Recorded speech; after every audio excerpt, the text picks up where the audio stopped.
O Salmo 106 é um salmo que revela que nós devemos louvar a Deus porque, apesar das nossas falhas, das nossas rebeldias, das nossas rebeliões, Ele sempre nos perdoa e nos dá uma nova chance de estarmos perto dele.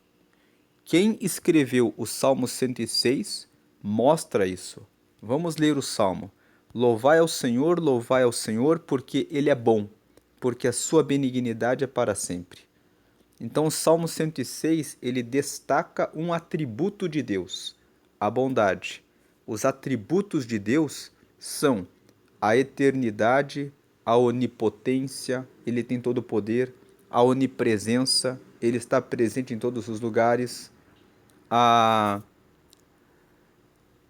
benignidade, Deus é sempre bom, a misericórdia, apesar das nossas misérias, ele sempre nos recebe com o seu coração, de coração,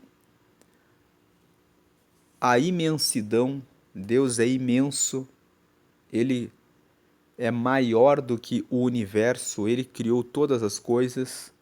Então, esses são os atributos de Deus: onipotência, onipresença, imensidão, misericórdia, benignidade, eternidade. Para Deus não existe o tempo. Ele é o Deus de Abraão, de Isaque e de Jacó. Ele é o Deus dos nossos pais, é o Deus dos nossos desde Adão, desde a criação, até todas as próximas gerações. Eu e você, daqui a algum tempo, não vamos mais estar aqui na Terra, mas ele ainda continuará sendo Deus. Ele é eterno. Então esses são os atributos de Deus. E o Salmo 106, ele destaca o atributo da bondade. Como eu falei no princípio, nós vamos ler aqui o Salmo 106 e nós vamos ver que o compositor desse salmo, ele escreveu esse poema, essa oração, para destacar a bondade, a benignidade de Deus, dizendo que Deus, apesar de todas as coisas erradas, ele sempre traz um bem e ele quer ver o seu povo seguindo a ele. Vamos ler o texto. Louvai ao Senhor porque ele é bom, porque a sua benignidade é para sempre. Então ele está destacando a bondade, a benignidade de Deus e a eternidade dele. É para sempre. 2. Quem pode referir as obras poderosas do Senhor? Ele faz uma pergunta aqui.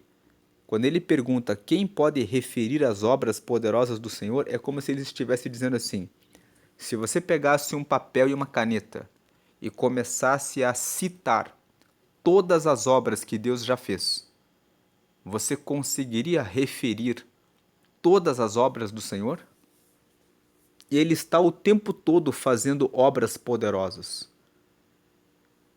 João escreveu que se nós tivéssemos que fazer referência a todas as obras que Jesus fez, faltariam livros para escrever tudo o que ele fez.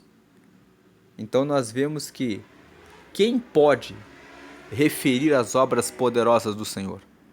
Ele está todos os dias fazendo o sol nascer, todos os dias fazendo o sol se pôr, todos os dias ele faz com que o universo, a Terra, os planetas, a natureza, os animais, até mesmo quando nós estamos respirando, tudo isso está acontecendo ao mesmo tempo e exatamente agora, em cada milésimo de segundo, porque Ele está no controle de tudo. Então, quem pode referir as obras poderosas do Senhor? Quem anunciará os seus louvores? Versículo 3: Bem-aventurados os que observam o direito, o que pratica a justiça em todos os tempos. Se Deus é bom, então nós que queremos seguir a Ele também precisamos ser bons. Então nós seremos bem-aventurados, estaremos com Deus, se nós observarmos o direito, se nós respeitarmos a justiça em todos os tempos, porque quando nós fazemos isso, nós estamos sendo como Deus é e como Deus quer que nós sejamos. Versículo 4: Lembra-te de mim, Senhor, segundo a tua boa vontade para com o teu povo. Visita-me com a tua salvação, para que eu veja o bem de teus escolhidos, para que eu me alegre com a alegria do teu povo, para que me regozije com a tua herança. Aqui, antes do salmista começar a falar a respeito da bondade de Deus, ele faz um pedido. Ele também quer ser abençoado. Então, aqui nos versículos 3, 4 e 5, ele fala que bem-aventurados são os que seguem o direito e a justiça, e ele pede para Deus lembrar dele, segundo a boa vontade dele com o seu povo, para Deus visitá-lo com a sua salvação, para que ele consiga ver o bem de Deus, juntamente com os escolhidos, para que ele possa ter alegria, para que ele possa ter alegria dobrada, porque regozijo é gozar de novo. Regozijo, regozar. Então significa gozar novamente com a tua herança. Agora, a partir do versículo 6, ele começa a contar o que o povo de Israel fez de pecados e de rebeliões, e que Deus sempre perdoou eles. Vamos ler aqui. Nós pecamos como os nossos pais. Cometemos iniquidade. Iniquidade é diferente de pecado. Pecado é quando você desliza, você erra o alvo. Pecar é errar o alvo. Iniquidade é quando você sabe que Deus não se agrada daquilo e mesmo assim você faz, porque você fala que é bom para mim, eu quero fazer, eu sei que é errado, mas eu vou fazer. E é o que normalmente as pessoas fazem, iniquidade. Se você conversa com uma pessoa que adultera, se você conversa com uma pessoa que está em fornicação, muitas dessas pessoas sabem. Eu sei que é errado, mas é bom, então eu quero fazer. Então a iniquidade é quando a pessoa faz com a consciência de que aquilo não agrada a Deus. Então nós pecamos como os nossos pais, cometemos iniquidade, ou seja, cometemos o pecado porque nós quisemos, fizemos a coisa errada, conscientes de que estávamos errados. Andamos perversamente. Então ele está confessando o pecado do seu povo. Nossos pais não atentaram para as tuas maravilhas no Egito. Veja que ele a respeito do passado. Ele começa a falar: os nossos pais não prestaram atenção para as tuas maravilhas no Egito. Quais foram as maravilhas que Deus operou no Egito? Quando você lê o livro do Êxodo, Deus visitou o povo do Egito com 10 pragas. Mandou várias pragas para que os egípcios liberassem os israelitas para que eles fossem embora de lá. E apesar de Deus ter lançado 10 pragas contra o povo egípcio para favorecê-los, o povo de Israel, mesmo assim, não adorava a Deus com sinceridade de coração. Eles viviam reclamando de Moisés, viviam reclamando de Deus, viviam murmurando que nada estava bom. Então é disso que o salmista está falando. Nossos pais não prestaram atenção para as tuas maravilhas no Egito. Não se lembraram da multidão das tuas misericórdias. Antes foram rebeldes junto ao mar. Sim, o Mar Vermelho. Quando eles estavam na frente do Mar Vermelho, que eles precisavam passar, muitos deles disseram que Deus era mau. Deus nos tirou do Egito para nos matar aqui no deserto. Era o que eles estavam dizendo. Eles não confiaram em Deus. Eles não disseram: e agora, Senhor, o mar está na nossa frente, o que fazemos? Ao invés de tomarem essa postura de perguntar a Deus o que fazer, eles murmuraram. E o salmista está lembrando a história. Versículo 8: não obstante, ou seja, apesar disso, ele os salvou por amor do seu nome, para fazer conhecido o seu poder. Deus ama o nome dele. Então Deus disse: embora eles estejam murmurando, eu vou abrir o mar para que eles passem, para que depois eles reconheçam que eu sou Deus. Não vou deixar que o meu nome seja envergonhado. Versículo 9: repreendeu o mar, e este se secou, e os fez caminhar pelos abismos como pelo deserto. Ou seja, Deus fez o povo caminhar por abismos, por deserto, e Deus sempre esteve com o seu povo. 10. E livrou-os da mão daquele que os aborrecia, e remiu-os da mão do inimigo. Ele está falando do faraó. Deus os livrou da mão do faraó, do rei do Egito, que era quem os aborrecia. Eles no Egito eram escravos.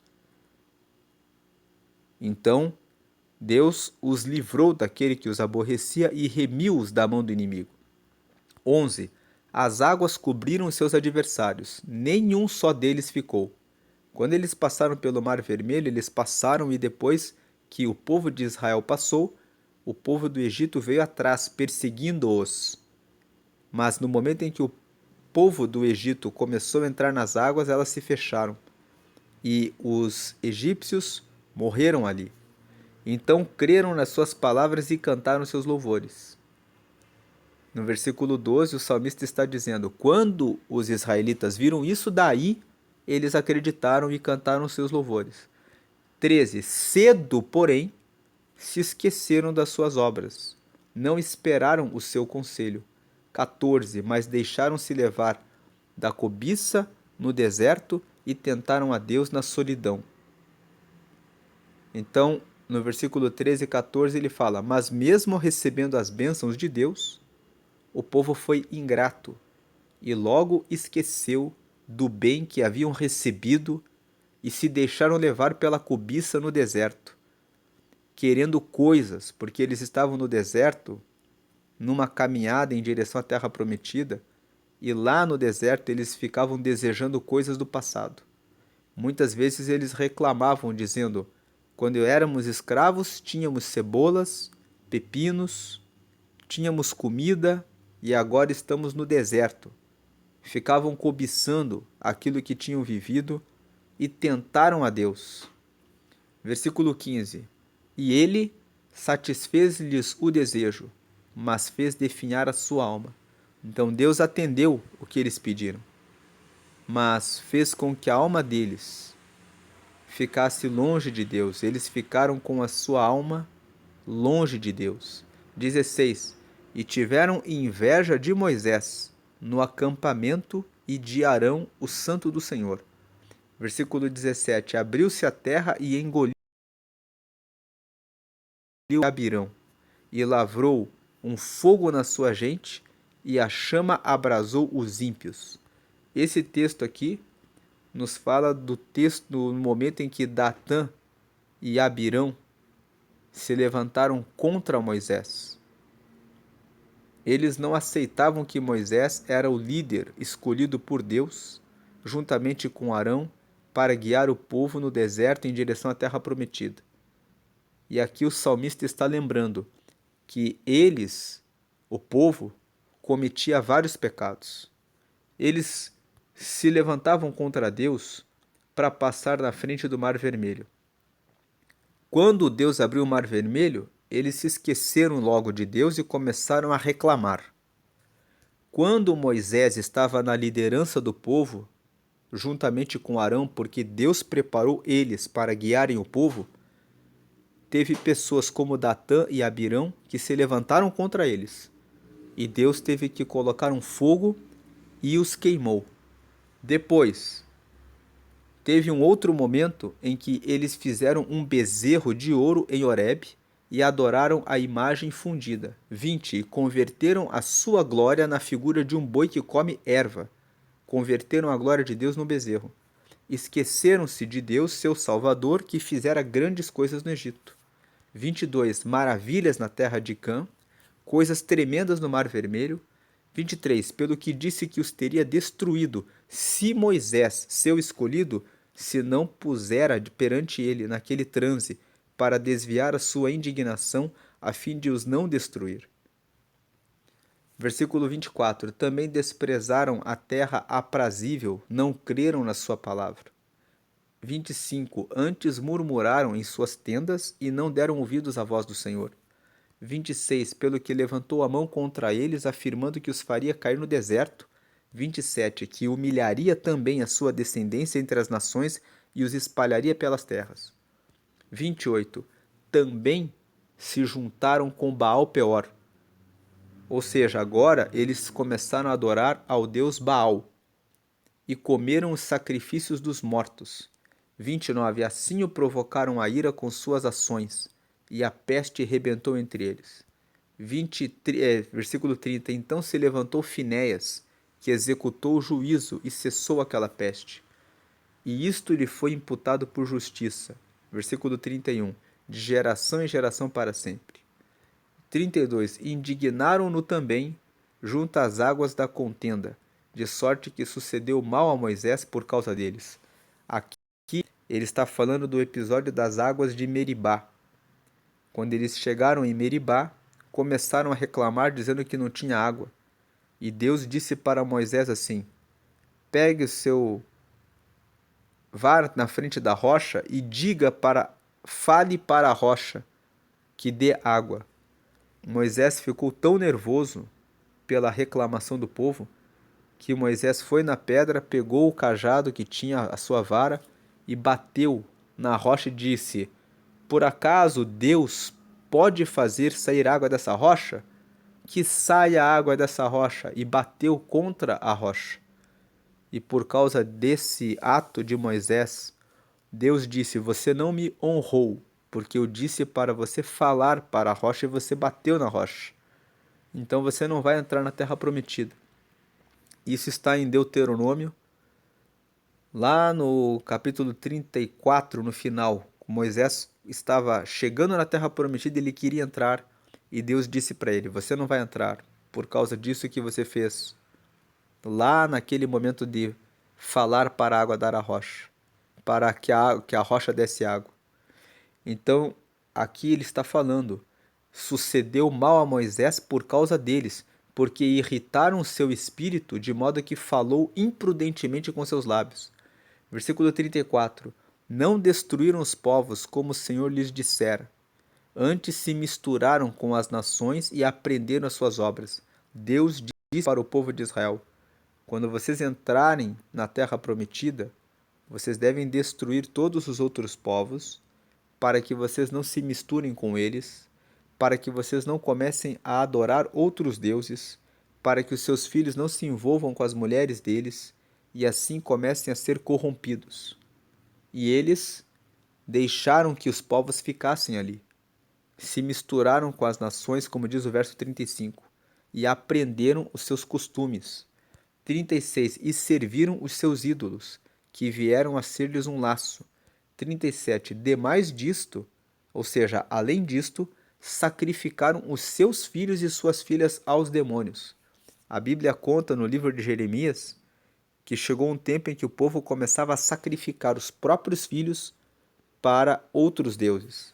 38. E derramaram sangue inocente, e o sangue de seus filhos e de suas filhas, que sacrificaram aos ídolos de Canaã, e a terra foi manchada com sangue. 39. Assim se contaminaram com as suas obras e se corromperam com os seus feitos. 40. Pelo que se acendeu a ira do Senhor contra o seu povo, de modo que abominou a sua herança. 41. E os entregou nas mãos das nações, e aqueles que os aborreciam se assenhorearam deles. Nós vemos que Deus permitiu que o povo de Israel fosse levado como escravo para a Babilônia e ficassem ali como escravos durante 70 anos. Deus fez com que o seu povo padecesse isso. 42. E os seus inimigos os oprimiram, humilhando-os debaixo das suas mãos. 43. Muitas vezes os livrou, mas eles provocaram-no com o seu conselho e foram abatidos pela sua iniquidade. 44. Contudo, atentou para a sua aflição, ouvindo o seu clamor. Veja que, apesar de todos esses pecados, o Senhor atentou para a aflição do seu povo e ouviu a sua oração. E lembrou-se, versículo 45, do seu concerto, ou seja, da sua aliança, e compadeceu-se segundo a multidão das suas misericórdias. 46. Por isso fez com que deles tivessem misericórdia os que os levaram cativos. Deus colocou no coração dos povos que escravizavam os seus filhos, colocou a misericórdia no coração deles, para que eles não maltratassem tão severamente o seu povo. Agora no versículo 47, ele termina dizendo: Salva-nos, Senhor, nosso Deus, e congrega-nos dentre as nações, para que louvemos o teu nome santo e nos gloriemos no teu louvor. 48. Bendito seja o Senhor, Deus de Israel, de eternidade em eternidade, e todo o povo diga: Amém, louvai ao Senhor. Então esse Salmo 106, como nós percebemos, ele fala na grande maioria dele a respeito do passado do povo de Israel, a respeito das suas desobediências, a respeito de como o povo era rebelde e como o povo fazia o mal. Apesar de todos esses males, Deus, no final, ele acaba ajudando o seu povo. E ele conclui que Deus só faz isso porque ele é bondoso, porque ele é benigno, porque ele é misericordioso. E esses são os atributos de Deus. Mas ele destaca no Salmo 106 o atributo da bondade. E ele fala que ele pede que ele próprio, o que compôs esse salmo, receba o livramento e receba as bênçãos de Deus sobre a vida dele. Ninguém sabe quem é o compositor do Salmo 106. A Bíblia, no hebraico, a Bíblia original, quando o salmo tem o seu autor, ele tem no título uma menção. Por exemplo, os salmos do livro 1, que vai do Salmo 1 até o Salmo 41, todos na Bíblia original está escrito Salmo de Davi. No livro 2, que vai do Salmo 42 até o 72, você tem também a referência aos autores desses salmos. Só desses salmos. No livro 3, que vai do Salmo 73 até o Salmo 89, só o Salmo 83 ninguém sabe quem escreveu. Os outros salmos, a Bíblia indica quem escreveu. No livro 4, que vai do Salmo 90 até o Salmo 106, hoje nós terminamos o livro 4. Esse Salmo 106 é o último salmo do livro 4. Só temos, a grande maioria, nós não conhecemos os autores. O livro 4 é a coletânea dos salmos, a reunião dos salmos, que não se sabe quem é o autor. E o livro 4 tem uma característica: a maior parte dos salmos são salmos de louvor. Você vê aqui o Salmo 106 que nós lemos hoje, é um salmo de louvor a Deus, que louva a bondade e a dignidade de Deus. Você vai no 105 e fala aqui, ó: louvai ao Senhor, cantai ao Senhor, alegrai-vos no Senhor, contai as suas maravilhas, busquem a Ele. Você vai no 104, bendize, ó minha alma, ao Senhor. 103, bendize, ó minha alma, ao Senhor. O Salmo 102 é um salmo fora da curva. Ele é um salmo que pede que Deus ouça a oração de quem está na angústia. Veja aqui o versículo 1 e 2. Senhor, ouve a minha oração e chegue a ti o meu clamor. Versículo 2. Não escondas de mim o teu rosto no dia da minha angústia. Inclina para mim os teus ouvidos, no dia em que eu clamar, ouve-me depressa. Este é um salmo fora da curva do total, da maioria dos salmos do livro 4, que vai do 90 ao 106. Nós vimos 106 louva a Deus, 105 louva a Deus, 104 louva a Deus, 103 louva a Deus, o 102 fica fora da curva, daí no 101 ele volta: cantarei a misericórdia e o juízo, a ti, Senhor, cantarei. No Salmo 101, ele está falando a respeito de cantar ao Senhor. O 100, celebrai com júbilo ao Senhor. 99, o Senhor reina, trema as nações, ele está entronizado entre os querubins. 98, cantai ao Senhor um cântico novo. 97, o Senhor reina, alegre-se, regozije-se a terra, alegrem-se as muitas ilhas. 96, cantai ao Senhor um cântico novo. 95, vinde, cantemos ao Senhor. O 94 é outro salmo que foge da curva. O 102 fala da angústia, o 94 fala sobre a vingança. Ó Senhor Deus, a quem a vingança pertence. Ó Deus, a quem a vingança pertence, mostra-te resplandecente. Exalta-te tu, que és juiz da terra. O 94 fala sobre a vingança pertence a Deus, a justiça de Deus. 93, o Senhor reina, está vestido de majestade. 92, bom é louvar ao Senhor. Aí vem o Salmo 91, que é muito conhecido de todos. Aquele que habita no esconderijo do Altíssimo, a sombra do Potente descansará. E o 90, que é um salmo que foi escrito por Moisés, que fala a respeito da transitoriedade da vida. Então, no livro 4, vai do Salmo 90 até o Salmo 106. Hoje nós terminamos o livro 4. Lemos o Salmo 106. Então, estamos fazendo considerações gerais. O livro 4, a gente só sabe que quem escreveu o 90 foi Moisés. Alguns teólogos dizem que quem escreveu o 91 foi Moisés, mas no texto original da Bíblia não existe indicação de quem é o autor do Salmo 91. E depois o Salmo 103 foi escrito por Davi. O Salmo 95 tem uma indicação de que foi Davi que escreveu. A indicação está no livro de Hebreus, no capítulo 4, no versículo 7. Em Hebreus, no capítulo 4, no versículo 7, o autor de Hebreus diz assim: e Davi disse, e daí ele cita uma frase.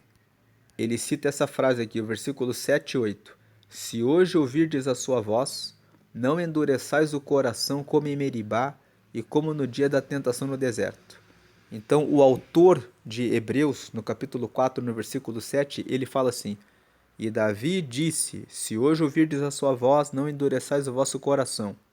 Então, com base no texto de Hebreus, alguns dizem que quem escreveu o Salmo 95 foi Davi. Mas, na Bíblia original, no título do Salmo 95, não está indicando que foi Davi que escreveu. Quando você abre o Salmo 1 até o Salmo 41, e você vai na Bíblia original, em todos esses salmos que fazem parte do livro 1, no texto original está escrito Salmo de Davi. Então significa que quem escreveu o Salmo 1 até o 41, nós temos um indicativo na Bíblia original de que o autor desses salmos foi Davi. Agora, o 95 não tem esse título, Salmo de Davi, mas tem a referência em Hebreus, no capítulo 4, no versículo 7. E então nós vemos que existem algumas características do livro 4, que vai do Salmo 90 até o 106. A primeira característica: a maioria dos salmos do livro 4 é de autoria desconhecida. No livro 1, que vai do 1 ao 41, todos os salmos têm autor conhecido. Foi Davi que escreveu. No livro 2, também, todos os salmos são de autoria conhecida. No livro 3, que vai do 73 até o 89, só o 83 não se sabe quem escreveu. No livro 2, tem uma observação, agora que eu lembrei. Os salmos 66, os 67 e os 71. Esses três salmos do livro 2, no texto original não tem quem é o autor. Só que a forma como esses salmos foram escritos faz com que os estudiosos digam que foi Davi que escreveu. Esses três salmos, os 66, os 67 e os 71. No livro 3, o 83 é de autoria desconhecida. Agora, no livro 4, que vai do 90 ao 106, só sabemos que Moisés escreveu 90, Davi escreveu 103 e que existe uma referência em Hebreus, capítulo 4, versículo 7, de que foi Davi que escreveu o 95. Os outros salmos nós não sabemos quem escreveu. E uma segunda característica é que a maioria dos salmos do livro 4 são salmos que falam: cantai ao Senhor, bendizei ao Senhor e louvai ao Senhor. Com exceção do 91, que é um salmo de proteção, o 94, que é um salmo de vingança, que pertence a Deus, o 102, que fala que é uma oração que pede para que Deus ouça na angústia, e o 90, que é o salmo em que Moisés fala sobre a provisoriedade da vida, que ele fala que nós vivemos nessa terra em torno de 70 anos e quando alguns vivem até os 80, é enfado e muito pesado. Então, essas são as observações do livro 4 dos Salmos. Amanhã vai ser dia 15 de novembro, feriado. Nós vamos ler o Salmo 107. Vamos começar o livro 5 dos Salmos. Então, os Salmos, eles são organizados em 5 coletâneas. O livro 1, do 1 ao 41, o 2, do 42 ao 72, o 3, do 73 ao 89, o 4, do 90 ao 106 e o 5, do 107 ao 150. É assim que a Bíblia original foi organizada. O livro de Salmos foi organizado em 5 coletâneas de poesias. E uma última observação é que os Salmos, no texto original, são conhecidos como Tehillim, se escreve T-E-H-I-L-I-M, e Tehillim significa louvores, traduzindo para o português. Então, o livro dos Salmos na Bíblia original é chamado de louvores. E esses louvores têm várias formas. Tem cânticos, como no livro 4, a maior parte são cânticos. Tem lamentações, como o Salmo 13, em que Davi fala: até quando o Senhor não me ouvirá? Tem o Salmo 42, que fala assim: por que está abatida, ó minha alma? Espere em Deus, ainda o verei. E tem imprecações, são aqueles salmos em que o salmista escreve palavras que desejam o mal do inimigo. Por exemplo, o Salmo 109, que a esposa do meu inimigo seja viúva, os seus filhos sejam órfãos e Satanás esteja à sua direita. Davi é o autor do Salmo 109 e ele faz essas imprecações. As imprecações são desabafos, são orações em que o salmista fala o que realmente sente para Deus, confessando que deseja o mal do próximo. Mas todas as orações imprecatórias no final são acompanhadas de uma frase como: mas o Senhor é que faz justiça, mas ao Senhor pertence a vingança. Então, se você ouvir algum pregador dizendo: pode orar assim, porque Davi orou assim, então se ele fez isso, você também pode. Você pode orar assim para revelar a Deus o seu coração e mostrar a sua sinceridade, que você está desejando a vingança e o mal contra o seu inimigo. Você pode confessar e ser sincero a Deus, mas depois você sempre tem que dizer: mas ao Senhor pertence a vingança. Porque Jesus, quando esteve na terra, ensinou, está registrado em Mateus 5,44, amai os vossos inimigos, e Jesus deu exemplo. Quando ele estava sendo crucificado, ele disse: Pai, perdoa-os, porque não sabem o que fazem. Então, a Bíblia não pode ser lida por alguns pedaços, ela tem que ser lida na sua unidade. E a unidade da Bíblia revela que Cristo teve misericórdia dos seus inimigos e deixou a justiça nas mãos de Deus. Então você pode desejar até a morte do seu inimigo, pode até dizer isso a Deus em oração, mas no final você tem que dizer: me perdoa porque eu estou com esse coração, me ajuda com relação ao meu sentimento e que a justiça seja completa e exclusivamente do Senhor. Então existem esses salmos imprecatórios e existem salmos instrutórios, que são, por exemplo, o Salmo 15. Quem morará no teu tabernáculo, Senhor? E aí o Salmo 15 explica: aquele que não difama com a sua língua, aquele que faz a justiça, aquele que não aceita peita contra o próximo, esse é o que vai morar no céu. São salmos instrutórios, que existem também os salmos de adoração à grandeza de Deus, como o Salmo 19, que fala assim: os céus anunciam, declaram a glória de Deus.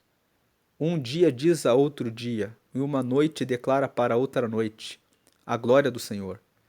Então os salmos, eles são poesias, poemas, que têm formas de louvores, cânticos, formas de lamentações, formas de imprecações, formas de instrução, que revelam os relacionamentos que os salmistas tiveram com Deus. Moisés, Davi, os filhos de Coré, que escreveram o Salmo 42 ao 49, eles escreveram o 84, o 85 e o 87. Asaf, que escreveu o Salmo 50, escreveu o Salmo 73, até o Salmo 82 e os seus descendentes, todos eles tiveram um relacionamento com Deus e eles manifestaram aquilo que sentiam e mostram para nós como podemos nos relacionar com Deus. Essa é a riqueza do livro dos Salmos. Ele mostra vários estados de espírito em que os escritores escreveram esses poemas, essas orações, e revelam como termos melhor relacionamento com Deus. Essa é a meditação do Salmo 106, hoje é dia 14 de novembro, nós começamos a meditar dia 1º de agosto, e você que começou a nos acompanhar desde o dia 1º de agosto, tem aí, né, tem visto como vale a pena ser constante em meditar na palavra. Quando você coloca um propósito de todos os dias eu vou ler um capítulo, né, você tem resultado. Quem começou 1º de agosto veio acompanhando desde o Salmo 1º. Quem diria que você chegaria até o Salmo 106? Você já pode erguer as mãos e dizer, já li o Salmo 1 até o Salmo 106. Agora faltam só 44 salmos. Vamos chegar até o Salmo 150. Vamos realizar a leitura diária. Prossiga, continue conosco aqui no canal, que nós vamos terminar aqui até o dia 30 de novembro, né? São mais 16 dias. Vamos chegar até o Salmo 122. E aí vamos terminar em dezembro o Salmo 150, para a glória e honra e louvor do Senhor, sempre e eternamente Deus.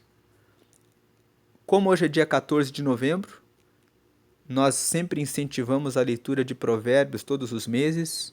Eu vou deixar aqui no final desse vídeo 5 minutos de meditação em Provérbios 14. Hoje é dia 14 de novembro, é dia de ler Provérbios 14.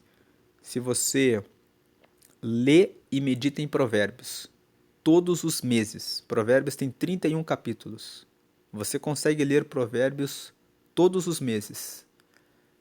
Basta que você leia o capítulo 30 e o 31 nos meses que tem 30 dias, e nos outros meses de 31 dias você lê um por dia. No mês de fevereiro, você separa o dia 27 e 28 e organiza para realizar a leitura dos últimos capítulos de Provérbios nos últimos dias de fevereiro, e com isso você consegue ler 12 vezes Provérbios. Quem lê Provérbios e pratica 2 anos, lendo todos os meses, toma decisões mais sábias, e quem lê e pratica por 5 anos, lendo todos os meses e praticando, consegue prosperidade em todas as áreas da vida. Portanto, medite sempre em Provérbios. Repetindo, como é dia 14 de novembro, eu vou deixar aqui no final esse vídeo, que se chama 5 minutos de meditação em Provérbios 14. E do lado fica o botão para que você se inscreva no canal. Amanhã, feriado nacional, nós vamos começar a meditar no livro 5 dos Salmos. Vamos começar com o Salmo 107 e vamos prosseguir até o Salmo 150 para a honra e glória do Senhor. Deus abençoe a sua vida hoje e sempre. Amém.